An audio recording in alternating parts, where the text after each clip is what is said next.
Hi, my name is Melvin Silva. I'm a psychiatrist working in private practice in Goa for the last 20 years, 20 plus years. I want to talk to you about social media and what is the good it can do in our lives and what is the bad it can do in our lives. And I'm talking specifically about teenagers because that's where it looks like it has the potential for the most good as well as the most harm. So, there's a lot of news recently about social media. You would have heard about this story about this young girl who had a eating disorder. She had issues about her weight, and she's apparently seen some images, videos on social media sites which could have possibly pushed her to get more depressed and suicidal. Unfortunately, she lost her life. This has brought into focus this whole idea of how social media can be harmful.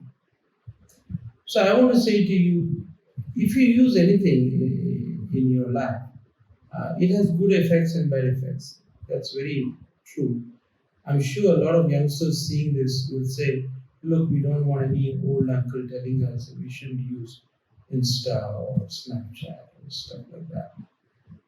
And I think they will be right because social media is also a tool to connect, meet people, learn new things, and now you can learn from across cultures, across continents, across time zones, which was not possible before. Is that a bad?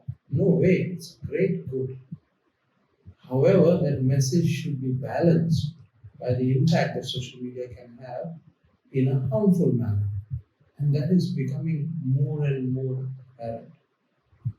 The amount of time, if you see that people use on social media, is now becoming what used to be the time spent on TV.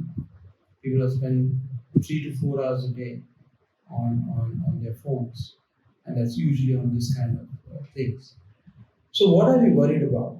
Well, if you look at the statistics, there is reason to at least be alarmed, if not concerned.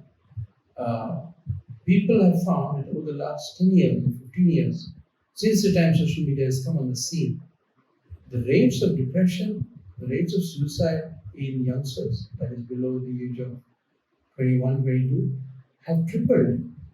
The rates of depression have quadrupled. So, yes, so we can clearly say that social media can also be a tool of harm.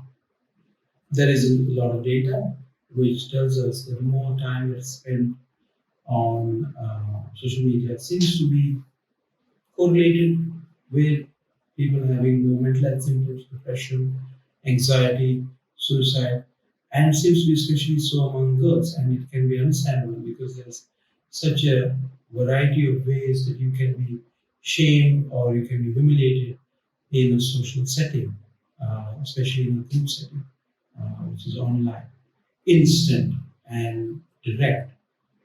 So, should parents be concerned? Yes, they should. Should teenagers be concerned? Yes, they should. Professionals are already waking up. So, what do we do? Do we just blank the screen? Do we put up the screens at night? Well, simple solutions won't work.